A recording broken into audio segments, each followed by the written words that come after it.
안녕하세요. 저는 하나증권에서 에너지화학을 담당하고 있는 윤재성이라고 합니다. 오늘 하반기 전망 자료 발표를 드릴 거고요. 제목은 K에너지의 재평가가 시작될 수 있다라는 내용을 담고 있습니다. 우리나라 에너지 업체 중에서 특히나 정유업체라든지 태양광 업체 같은 경우는 중장기적으로 보면 미국의 에너지 쇼티지를 해결해 주면서 재평가를 받을 수 있다라고 생각을 하고 있고요. 정유 쪽에서의 탑픽은 S-오일이고 태양광 같은 경우는 하나솔루션 그리고 OCI 홀딩스까지도 긍정적으로 생각을 하고 있습니다. 석유화학 같은 경우는 2027년도까지 좀 길게 보면 턴어라운드가 기대되는 제품들이 일부 있습니다. 그래서 이런 제품들은 선별해서 봐야 된다라고 생각을 하고 있고요. 화학 쪽에서의 탑픽은 금호석유화학을 말씀을 드립니다. 일단 원유 시장의 구조적인 변화에 대해서 먼저 말씀을 드리려고 하고요. 이 부분은 호르무즈 사태와도 연관이 깊습니다. 이번에 호르무즈 사태가 발생을 하면서 결론적으로 아시아 업체들은 중동의 원유 의존도를 줄이기 위해서 굉장히 노력을 많이 하고 있고요. 왼쪽 그림에서 보시는 것처럼 한국 같은 경우는 원래 중동에 의존하는 원유 수입 비중이 대략 한 70%였는데요. 지난 4월 기준으로 보면 50%까지 많이 줄었습니다. 대략 한 20%포인트가 급락한 상황이고요. 이 빈자리를 메운 지역이 어딘가를 보면 미국이 굉장히 많이 늘어났고요. 호주 같은 경우도 과거의 2%에서 5%가량으로 크게 늘어났고 브라질이라든지 캐나다 혹은 알래스카 쪽까지도 물량이 늘어났고요. 그리고 베네수엘라 물량들도 최근에 한국으로 들어오고 있는 것으로 추정을 하고 있습니다. 결론적으로 아시아 업체, 한국 업체뿐만 아니라 아시아 업체들도 이렇게 중동산 비중을 줄이려고 노력을 많이 하고 있는 상황이고요. 태국에 있는 타이오일이라는 업체 같은 경우는 원래 전쟁 이전에 중동산 원유 도입 비중이 90%가 조금 넘었었는데 전쟁 중에는 35%까지 급락한 상황이고 나머지 물량들은 서아프리카 지역으로부터 꽤 많이 조달하고 있는 걸로 파악을 하고 있습니다. 결론적으로 아시아 업체들의 이러한 중동 의존도 축소는 결국은 오펙의 균열을 일으킬 수밖에 없다라고 생각을 하고 있고요. 이 과정에서 최근에 UAE가 오펙 탈퇴까지도 했었죠. UAE 같은 경우는 오른쪽 그림을 보시면 실질적으로 오펙 국가 내에서 생산량 기준으로 3, 4위 정도를 차지하고 있는 국가라고 보시면 될 것 같습니다. 이런 UAE가 오펙을 탈퇴하는 것조차도 사실은 오펙의 균열을 일으킬 수 있는 요인이라고 생각을 하고 있고요. 중장기적으로 보면 저는 베네수엘라 같은 경우도 오펙에서 탈퇴할 가능성이 있다라고 생각을 하고 있어요. 이유는 뭐냐면 최근에 트럼프 대통령이 이야기했던 것 중에 하나가 베네수엘라를 51번째 주로 편입하겠다라는 얘기를 합니다. 이게 왜 그런가 하고 보니까 미국이 지금 앞서 보신 것처럼 아시아 각국으로 원유 수출량을 많이 늘리고 있습니다. 그래서 지금 미국의 원유 수출량은 사상 최대치를 기록을 하고 있어요. 근데 문제는 미국의 이 원유 같은 경우가 경질 원유이기 때문에 아시아 업체들이 모두 받아쓰기가 조금 힘듭니다. 그러다 보니까 이 경질 원유를 아시아 업체들이 많이 받아쓰려면 초중질 원유와 좀 섞으면 중동산이랑 비슷한 퀄리티가 나거든요. 그래서 베네수엘라 원유를 수출량을 늘리게 되면 결국은 WTI랑 미국 원유랑 베네수엘라 원유를 섞어서 쓰면 중동 원유를 일부 대체할 수 있기 때문에 그런 아이디어를 가지고 아마 트럼프 대통령은 베네수엘라를 51번째 주로 편입하겠다라는 이야기를 한 게 아닐까라고 생각을 하고 있고요. 이렇게 되면 베네수엘라 원유 생산량이 늘어나게 될 텐데 이 과정에서 쿼터에 걸려버리면 사실은 생산을 마음대로 할 수 없기 때문에 아마 이런 부분들을 감안해서 향후에는 베네수엘라가 오펙에서 탈퇴할 가능성이 있지 않겠나라고 생각을 하고 있습니다. 이런 그림을 트럼프가 그리는 이유는 왼쪽 그림 때문입니다. 미국의 셰일 붐은 이미 이제는 피크를 쳤다라고 보시면 될 것 같고요. 지난 트럼프가 2기에서 취임을 하고 나서 지속적으로 드릴 베이비 드릴을 외치면서 원유 생산량, 가스 생산량 확대를 독려를 했지만 실질적으로 미국의 원유 생산량은 이제는 축소되는 그림으로 간다라고 보시면 될 것 같고요. 이유는 뭐냐면 이미 경제성 있는 광구들은 개발이 많이 됐습니다. 리저브가 부족한 게 아니고요. 경제성이 있는 광구들은 이미 많이 개발이 된 상태이기 때문에 미국의 원유 생산량이 줄어드는 그림으로 가는 거고, 그러면 트럼프 입장에서는 화석 연료를 기반으로 해서 중장기적으로 에너지 패권을 장악하려고 노력을 하고 있는 상황인데, 본토에서의 생산량이 줄어들어 버리니까 이러한 부분들을 메이크업하기 위해서 아마 베네수엘라라든지 혹은 캐나다, 혹은 이란 같은 산유국들을 계속적으로 컨택하거나 트라이하고 있는 모습이 아닌가라고 생각을 하고 있습니다. 그래서 결국은 트럼프는 중장기적으로 그리는 그림이 화석연료 중심으로 해서 에너지 패권을 잡으려고 하는데, 중동의 힘이 워낙 막강하다 보니까 이러한 중동의 힘을 약화시키기 위한 전략들을 지금 짜고 있지 않나라고 생각을 하고 있고요. 그런 과정에서 우리가 베네수엘라를 51번 체제로 편입하겠다라는 얘기를 해석할 수 있을 것 같고요. 그래서 저는 잠재적으로 베네수엘라가 오펙에서 탈퇴하면서 전반적인 오펙의 균열이 앞으로 심해질 수 있다라고 말씀을 드리는 겁니다. 그리고 앞서 보셨던 것처럼 미국의 원유 생산량이 줄어들기 시작을 하면 미국의 오일 메이저들 같은 경우는 사실은 다른 지역을 찾아 나설 수밖에 없습니다. 그래서 최근에 유럽계 오일 메이저들이라든지 미국계 북미 쪽 오일 메이저들이 지금 탐사하러 나가는 지역들을 보면 이 서아프리카 지역이라든지 혹은 라틴 아메리카 이런 지역들로 지금 많이 나가고 있는 상황입니다. 그 중에서도 가장 지금 눈에 띄는 지역이 어디냐면 브라질이에요. 브라질 같은 경우가 지금 원유 생산량이 대략 한 7위 정도 하고 있는 국가인데 2030년도가 되면 러시아 다음으로 생산량이 많은 4위 국가로 올라설 걸로 예상을 하고 있습니다. 이유가 뭐냐면 이 브라질 같은 경우가 초심에 시출을 해야 되는 지역인데 이쪽에서 매장량이 굉장히 많이 발견되고 있는 상황이고 BP 같은 경우는 25년 만에 최대의 원유 그리고 가스 매장지로 브라질을 지목하고 있는 상황입니다. 그러다 보니까 브라질을 중심으로 해서 심해 시추가 본격화되고 있는 상황이고요. 이 과정에서 중장기적으로 보면 브라질을 중심으로 해서 생산량이 많이 늘어날 개연성이 있다라고 생각을 하고 있습니다. 그리고 최근에 심해 시추로 각광받는 지역이 나미비아 같은 경우도 주목을 받고 있고요. 나이지리아, 앙골라 이런 지역들도 서아프리카 지역이죠. 이런 지역들도 최근에 심해 시추로 각광을 받고 있는 지역들이라고 보시면 될 것 같습니다.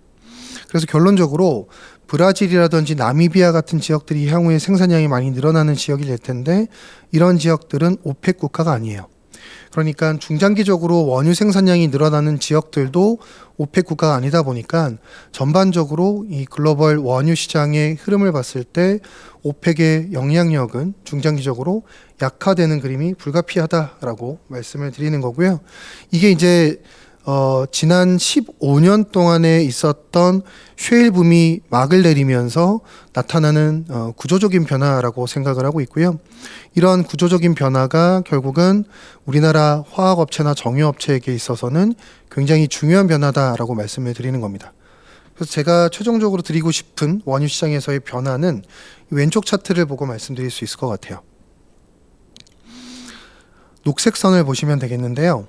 이 녹색 선 같은 경우가 WTI와 두바이의 갭을 그려놓은 겁니다. 둘 간의 차이를 그려놓은 거라고 보시면 될 것 같고요.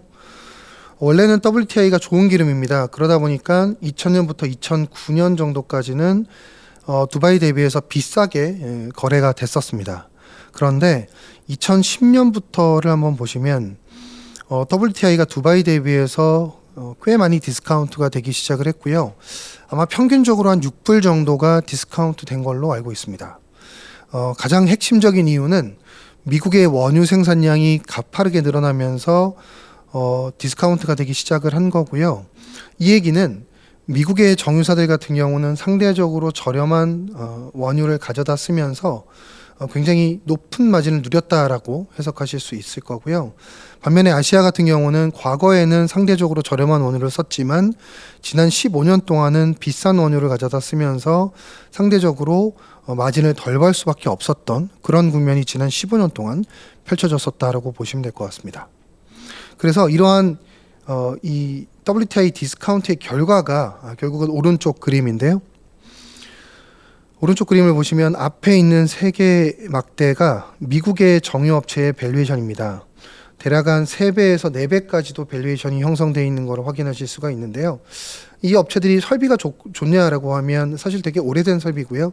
고도화 설비도 잘 되어 있지는 않습니다. 그렇지만 이렇게 밸류에이션을 많이 받을 수 있는 건 앞서서 보신 것처럼 지난 15년 동안 이 업체들이 가져다 쓰는 원유 가격이 너무나 저렴했었던 거고요.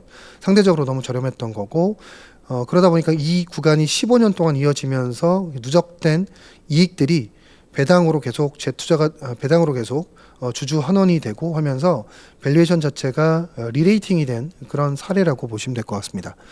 나머지 업체들 같은 경우는 대부분 아시아 업체들이고요. 1배 내외에서 밸류에이션이 형성되어 있는 것을 보실 수가 있습니다. 결론적으로 이러한 밸류에이션 갭의 차이는 원유를 얼만큼 저렴하게 도입했느냐의 결과에 기인한다라고 보시면 될 것 같고요.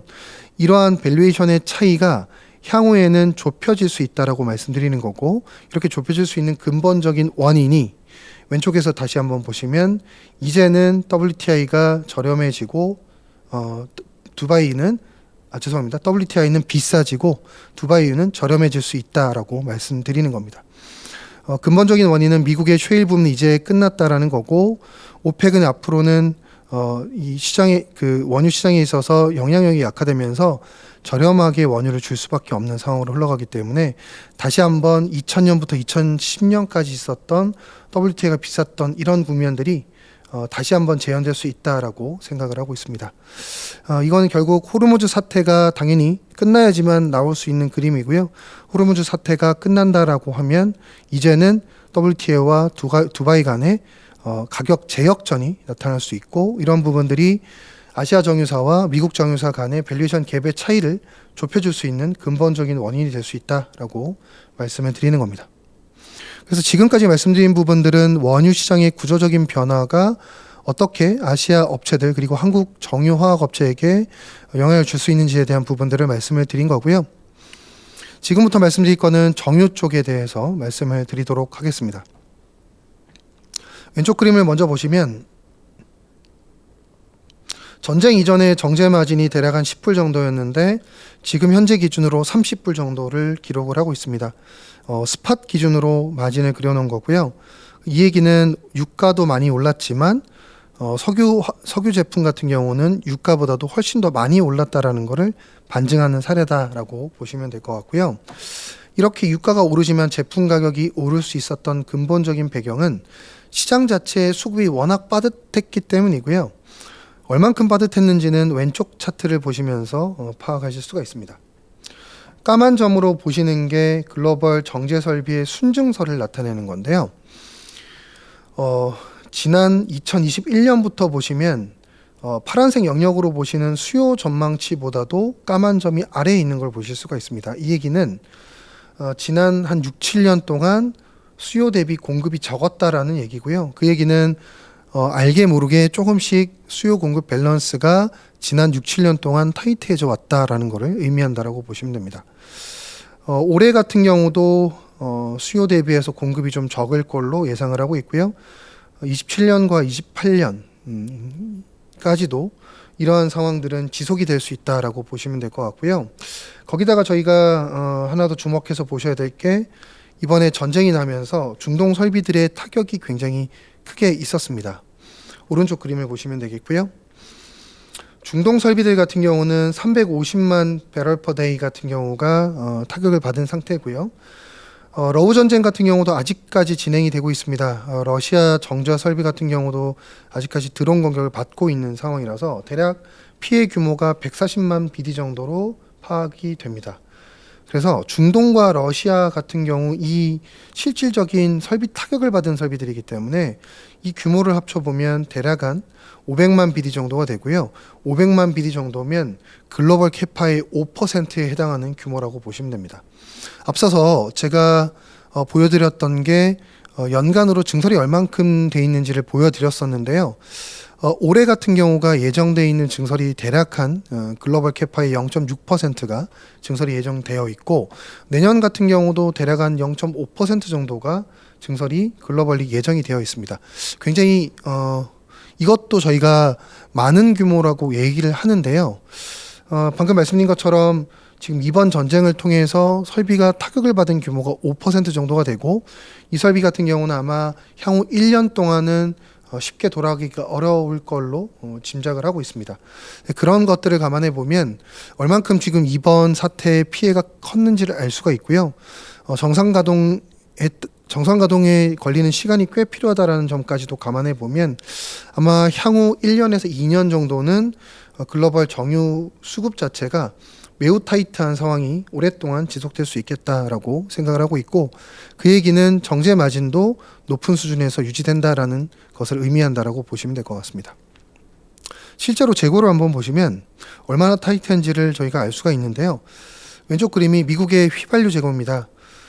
이게 2주 전의 데이터인데 최근에 업데이트된 걸 보면 이것보다 더 빠져 있는 상황이에요. 9년 밴드 하단을 돌파한 상황이고요. 오른쪽 그림을 보시면 미국의 등경유 재고입니다. 미국의 등경유 재고는 21년 내 최저치까지 떨어져 있는 상황이죠. 미국의 수급 자체도 굉장히 빠듯한 상황이다라고 보시면 될 것 같고, 이런 부분들을 반영을 해서 미국의 정유업체들은 지금 정제 마진이 굉장히 좋고요. 실제로 미국의 정유업체들은 주가 자체도 역사적 신고가를 써내려가고 있는 그런 모습들을 보여주고 있습니다. 거기다가 우리나라 정유사 같은 경우가 글로벌 에너지 안보를 해결해 준다라는 관점에서 굉장히 주목받을 수 있다라고 생각을 하고 있고요. 일단 왼쪽 그림을 보시면 우리나라가 가장 많이 석유 제품을 수출하는 곳은 호주입니다. 그리고 미국 같은 경우는 한 4위 정도를 차지를 하고 있는데, 이 두 지역 같은 경우는 산유국이에요. 근데 이 두 지역이 우리나라한테 항공유라든지 디젤 같은 석유 제품을 급하게 달라고 엄청난 요청을 많이 하고 있는 상황이고요. 그 제품을 받기 위해서 자국에서 생산하는 원유를 우선적으로 공급해 주겠다라는 이야기까지도 하고 있는 상황이라고 보시면 됩니다. 결국은 우리나라가 사실은 원유 시장에 있어서는 스윙 프로듀서가 아니지만 석유 제품에 있어서는 스윙 프로듀서의 역할을 하고 있다라고 보시면 될 것 같고, 이게 우리나라 정유사들이 가지고 있는 에너지 안보 관점에서의 가치라고 생각하시면 될 것 같습니다. 실제로 오른쪽 그림을 보시면 미국의 항공유 수입 비중인데요. 우리나라로부터 대략 한 68% 정도의 항공유를 수입하고 있는 걸 보실 수 있습니다. 그러니까 실질적으로 미국 같은 경우는 우리나라로부터 항공유를 받지 못하면 비행기가 뜰 수 없는 이런 상황이다라고 보시면 될 것 같고요. 이런 점들을 감안해서 우리나라에게 원유를 우선적으로 공급해 주겠다라는 이야기까지도 나오고 있다라고 보시면 될 것 같고, 이러한 상황들은 아마 향후 1, 2년 동안은 지속될 가능성이 있고요. 이후에도 지속될 가능성이 있다라고 생각을 하고 있어서 이러한 미국의 에너지 쇼티지를 해결해 준다라는 관점에서 우리가 긍정적으로 정유사를 바라봐야 된다라고 생각을 하고 있습니다. 앞서 말씀드렸던 내용들은 중장기적으로 긍정적인 부분들을 말씀해 드린 건데, 매우 단기적으로 보면 일시적으로 실적 조정은 불가피하다라고 생각을 하고 있습니다. 왜냐하면 이 원유 투입의 시차 효과 때문이라고 보시면 될 것 같은데요. 전쟁이 났던 3월, 4월, 5월 같은 경우는 제품 가격이 계속 올라가던 시기였고요. 원재료 가격은 그 전에 사놨던 싼 것들이 투입이 되는 시기였기 때문에 급격하게 마진이 개선되는 그림을 보여줬었습니다. 왼쪽 그림에서의 회색 선을 보시면 되겠는데요. 급격하게 마진이 개선되는 걸 보실 수가 있습니다. 근데 문제는 이제는 유가가 정점을 찍고 조금씩 하락하고 있는 상황이고, 만약에 종전으로 간다라고 저희가 가정을 하면 제품 가격은 추가적으로 더 내려갈 수가 있을 겁니다. 유가도 좀 빠질 거고요. 이렇게 되면 이제는 6월, 7월 달에는 높은 원유 가격이 투입이 되면서 전반적으로 마진이 위축되는 그림이 나타날 수 있다라고 생각을 하고 있습니다. 그래서 이런 부분들은 펀더먼털이 나빠졌다라기보다는 이 원유를 도입하고 투입하는 이 시점에 이 시차 효과에 기인하기 때문에 이런 부분들은 실질적으로는 펀더먼털과는 무관하고요. 단기 실적에만 영향을 주는 부분이기 때문에 이러한 6월, 7월 달에 단기 실적이 조금 슬로해지는 부분들은 우리가 좀 감안할 필요는 있겠다라고 생각을 하고 있고요. 이런 구간이 지나고 나서 유가가 하향 안정화되는 이런 구간이 오고 나면 앞서 보셨던 것처럼 좋아진 펀더먼털을 이 회사들은 반영하면서 꾸준한 이익 창출 그리고 점진적으로 좋아지는 모습들을 보여줄 수 있다라고 생각을 하고 있습니다. 그래서 정유 같은 경우는 중장기적으로는 좋게 보지만 단기적으로는 실적이 조정이 나올 수 있기 때문에 이런 국면들은 조금 감안하시고 투자를 하시자라고 말씀을 드립니다. 다음은 석유화학이고요. 석유화학 같은 경우는 6월 달에 종전을 가정한다라고 하면 납사의 수급은 아마 8월에서 9월경 정상으로 회복을 할 거라고 생각을 하고 있습니다. 지금 우리나라 NCC 업체들이 납사 수급이 안 되기 때문에 굉장히 어려운 상황을 겪고 있었는데요. 만약에 종전이 6월 달에 가능하다라고 하면 아마 8월에서 9월경이 되면 NCC 업체들의 가동률은 올라오게 될 것이고요. 그렇게 되면 정상적으로 실적도 회복되는 그림들을 보여줄 수 있을 거라고 생각을 하고 있습니다. 다만 우리가 조금 우려해야 될 부분들은 유가가 연말까지 아마 60불에서 70불까지 떨어지기는 좀 어려울 거라고 생각을 하고 있습니다. 아마 떨어지더라도 80불 초반 정도까지밖에 떨어지지 않을 거라고 생각을 하고 있고요. 이렇게 되면 사실은 중국의 석탄 기반의 화학 업체들이 좋아질 수밖에 없는 그런 구조가 됩니다. 그래서 왼쪽 그림을 한번 먼저 보시면 중국의 PVC 수출량 추이인데요. 지난 3월 달에 중국의 PVC 수출량이 사상 최대치를 경신을 했습니다.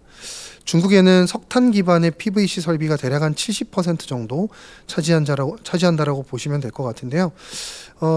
이렇게 많은 설비들이 제품 가격은 올랐지만 석탄 가격은 하나도 오르질 않아서 마진이 굉장히 많이 좋아졌고요. 그러면서 가동률을 풀리 올리면서 물량들을 쏟아내고 있는 상황이라고 보시면 될 것 같습니다. 마찬가지로 폴리에틸렌 같은 경우도 수출량이 급증했고요. 3월 기준입니다. 전월 대비해서 대략 한 2배 정도의 물량이 늘어났고 중국에는 석탄 기반으로 폴리에틸렌을 만드는 설비가 대략 한 10에서 15% 정도 차지를 합니다. 당연히 석탄 가격은 안 올랐지만 제품 가격이 많이 올라서 마진이 많이 좋아졌을 거고요. 이런 설비들이 가동률을 풀리 올리면서 폴리에틸렌 물량을 같이 쏟아내고 있는 그런 상황이라고 보시면 될 것 같아요. 여기에는 없지만 MEG 같은 경우도 최근에 4월 기준으로 3월 대비해서 중국의 수출량이 대략 한 5배 정도가 늘어났다는 뉴스가 있었습니다. 중국에는 MEG 설비 중에서 40%가 석탄 기반으로 만들어지는데요. 이런 설비들이 아마 가동률을 많이 올리지 않았을까라고 추정이 됩니다. 그래서 결론적으로 중국의 석탄화학 설비들이 유가가 워낙 높은 상황이 지속이 된다라고 하면 경쟁력이 좋아져서 물량들을 많이 쏟아낼 수 있기 때문에 이런 중국 석탄화학 설비들이 경쟁력이 떨어질 수 있는 그런 유가까지 떨어져야지만 우리가 시황 회복을 기대할 수 있을 거다라는 거고요. 그런 관점에서 보면 PVC라든지 폴리에틸렌 그리고 MEG 같은 제품들을 하고 있는 우리나라의 NCC 업체들은 상대적으로 유가가 높다라고 하면 불리한 상황이 지속될 수 있다라고 말씀드리고요. PVC를 만들 때 가성소다가 동반해서 생산이 되는데 당연히 가성소다도 지금 3월달 기준으로 수출량이 사상 최대치를 기록을 하고 있습니다. 그래서 가성소다 가격도 지금 전쟁 나고 나서 급하게 올랐다가 다 많이 빠져 있는 상황이에요. 그래서 지금 보신 것처럼 석탄과 관련돼 있는 업체들은 우리가 조금은 조심해서 봐야 된다라고 말씀을 드리는 거고, 또 하나는 중국에는 에탄 기반의 ECC라는 설비도 있습니다. 대략 한 중국 설비에서 10%를 차지하는 규모라고 보시면 될 것 같고요. 중국의 4월 에탄 수입량 같은 경우가 왼쪽에서 보시는 것처럼 사상 최대치를 기록을 했습니다. 에탄 같은 경우는 미국으로부터 수입을 하는데 미국의 에탄 가격이 지금 굉장히 저렴한 상황이고요. 그러다 보니까 지금 마진율이 굉장히 좋아졌고 이 과정에서 에탄을 수입을 늘려서 지금 중국의 에탄 크래커 같은 경우는 가동률이 풀리 돌아가고 있는 걸로 추정을 하고 있습니다. 이 에탄 크래커에서는 주로 폴리에틸렌이 수출이 되거든요. 그러다 보니까 앞서 보신 것처럼 폴리에틸렌의 공급 부담에 영향을 좀 주고 있다라고 생각하시면 될 것 같아요. 그래서 정리해보면 중국에는 NCC뿐만 아니라 석탄이나 에탄을 기반으로 해서 화학 제품 만드는 설비들이 있는데 이 석탄이나 에탄 기반의 설비들이 워낙 지금 상황이 좋아졌고 이걸 기반으로 해서 물량들을 많이 수출하고 있는 상황이기 때문에 이러한 업체들이 경쟁력이 떨어지는 구간에 들어가야지만 우리가 우리나라 업체들을 긍정적으로 볼 수 있다라는 거고요. 그러려면 유가가 제가 볼 때는 80불 언더까지 떨어지는 그림을 기대해야 된다라고 말씀드립니다. 근데 문제는 연말까지는 80불 언더까지 유가가 떨어질 가능성이 좀 낮다라고 생각하고 있기 때문에 우리나라 NCC 업체에 대해서는 연말까지는 좀 보수적인 접근을 요구한다라고 말씀을 드리고요. 그러면 화학에서는 어떤 업체를 볼 거냐라고 하면 중국 석탄이나 에탄에서 만들어낼 수 없는 화학 제품들을 보셔야 됩니다. 그게 부타디엔 체인이라고 보시면 될 것 같고요. 부타디엔을 가지고 만들어지는 제품이 지금 보시는 두 개의 제품들입니다. 왼쪽 같은 경우가 MB 라텍스고요. MB 라텍스 같은 경우는 라텍스 장갑을 만드는 원재료죠. 그리고 오른쪽에 보시면 SBR 같은 경우도 부타디엔으로 만들어지는데 이는 타이어의 원재료라고 보시면 될 것 같습니다. 이 두 제품 같은 경우도 스팟 마진을 보여드리는 건데요. 스팟 마진이 대폭 상승해 있는 상황이죠. 전쟁 이전 대비해서 지금 상황이 많이 좋아졌다라고 보시면 될 것 같고요. 이 왼쪽에서 보시는 엠비라텍스가 이렇게 좋아진 거는 지금 글로벌 라텍스 장갑이 재고가 하나도 없는 상황입니다. 다 소진이 된 상황이고요. 장갑 재고가 없는 이유는 코로나 이후로 장갑 재고가 엄청나게 많이 쌓였었는데 이 재고들이 유통기한이 4년 정도밖에 되질 않습니다. 그래서 4년 정도가 지나가면서 대부분 폐기 처분이 된 상황이고 그러면서 지금 장갑 재고가 글로벌리 부족해져 있는 상황입니다. 그러다 보니까 장갑을 만드는 업체들의 가동률이 지금 뚜렷하게 상승을 하고 있는 상황이고 특히나 탑글로벌하는 말레이시아 업체 같은 경우가 1년 전에 가동률이 58%였는데 지금은 89%까지 올라와 있어요. 대략 한 30%포인트가 1년 만에 올라와 있는 거죠. 그러다 보니까 MB라텍스에 대한 수요가 가파르게 늘어나고 있는 상황이고 중국 업체, 중국 장갑 업체 같은 경우도 지금 풀생산, 풀판매를 하고 있는 상황이라고 합니다. 그래서 전방에서 수요가 늘어나면서 MB라텍스에 대한 수요가 꾸준하게 올라오고 있는 거고요. 이런 부분들을 반영해서 지금은 MB라텍스의 스팟 마진이 이렇게 좋아져 있다라고 보시면 될 것 같습니다.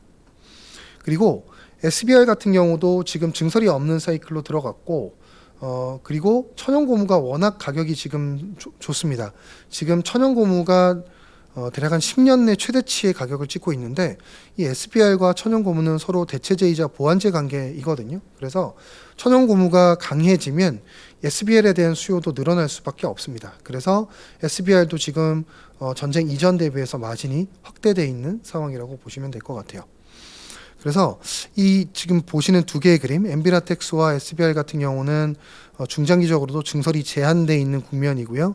단기적으로 보더라도 지금 마진이 대폭 상승해 있는 상황이기 때문에 이 두 개의 제품 중심으로 해서 아마 시황은 좋아질 수 있지 않겠나라고 생각을 하고 있고요. 대표적으로 이 제품을 만드는 업체가 금호석유라고 말씀드리고 금호석유는 그래서 사이클이 돌아섰다는 관점에서 긍정적으로 보실 수 있다라고 생각을 하고 있습니다. 또 하나 화학 제품 중에서 긍정적으로 볼 수 있는 게 스판덱스입니다. 스판덱스 같은 경우가 이 왼쪽의 회색 선에서 보시는 것처럼 재고 일수가 지난 2년 동안 꾸준히 내려왔어요.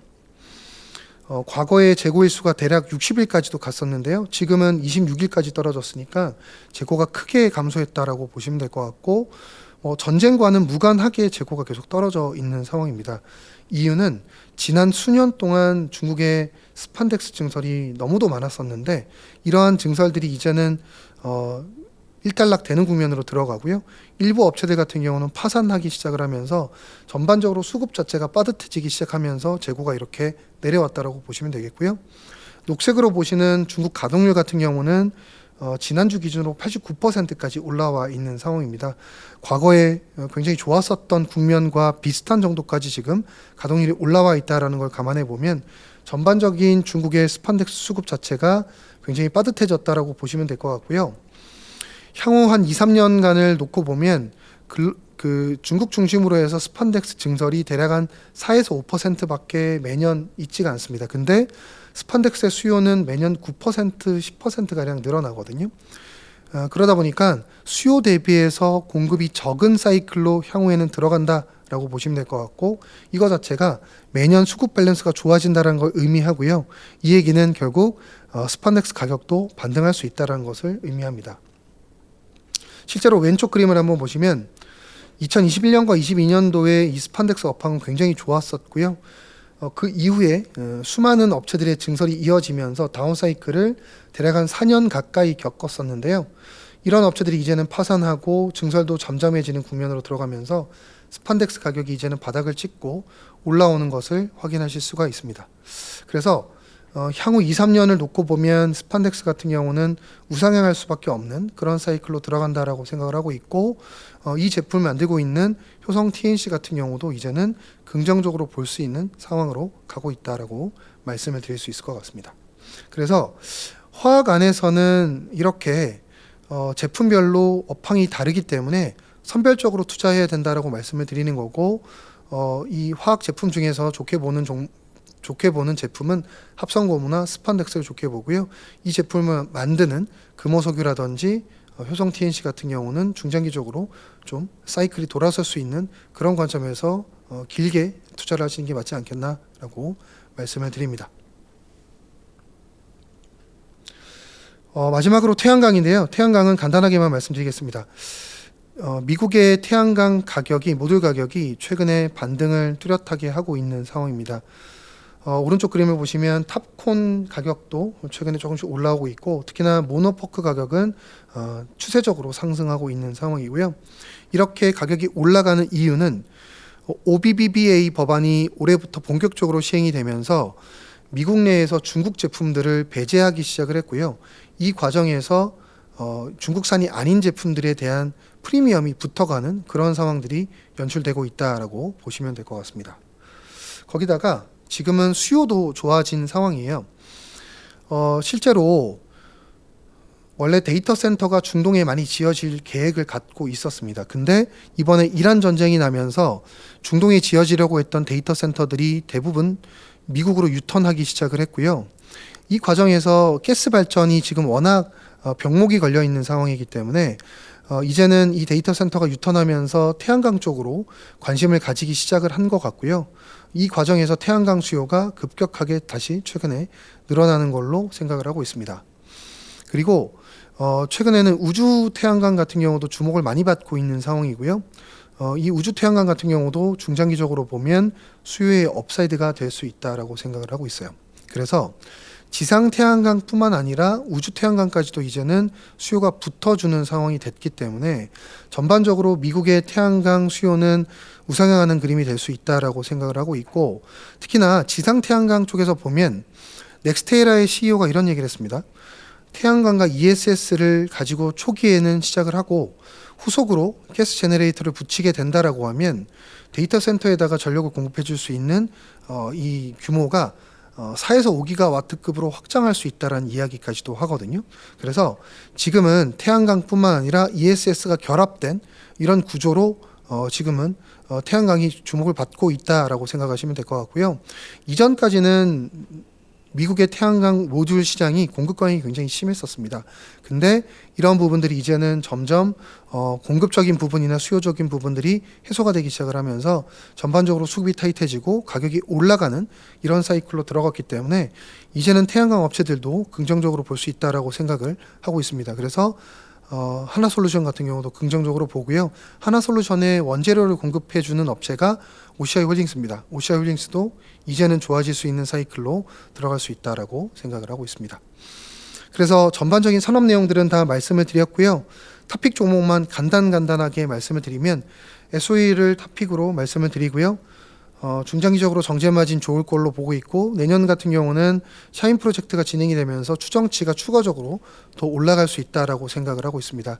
아마 지금 현재 업황이 조금은 조정은 나오겠지만 높은 정제 마진이 지속적으로 유지될 수 있다는 점을 감안해 보면 아마 2027년부터는 배당 매력도 또한 올라갈 수 있다라고 생각을 하고 있어요. 금호석유 같은 경우는 합성고무 사이클이 돌아섰다라는 관점에서 보셔야 되고요.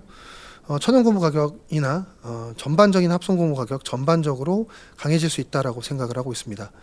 올해부터 실적은 크게 개선될 걸로 생각을 하고 있고요. 내년까지도 실적은 개선될 걸로 생각을 하고 있습니다. 그리고 지금 금호석유 같은 경우가 3년째 지배순이익이 영업이익보다 높습니다. 이러한 그림은 2026년과 7년도에도 이어질 걸로 생각을 하고 있고요. 이런 이유는 지분법 이익이 워낙 좋습니다. 지분법 이익 같은 경우가 금호미스 화학이라고 해서 MDI를 만드는 업체가 여전히 지금 높은 실적을 시현하고 있는데요. 아마 올해와 내년까지도 좋아지는 그림이 이 금호미스 화학에서 추가적으로 나올 수 있다고 생각하고 있습니다. 그래서 밸류에이션도 지금 저렴하고요. 이 수년금 전환에 따른 배당 확대 가능성까지도 보유하고 있기 때문에 절대 저평가 상태다라고 생각을 하고 있습니다. 하나솔루션 같은 경우도 앞서 말씀드린 것처럼 태양광 모듈 가격이 올라가고 있다는 관점에서 긍정적으로 봐야 되고요. 올해 하반기부터는 카터스빌 3.3기가와트짜리 수직계열화된 공장까지도 돌아가기 때문에 이런 부분들은 AMPC를 추가적으로 수치하거나 혹은 전반적인 어닝이 좋아질 수 있는 그런 요인이 될 수 있다고 생각을 하고 있고요.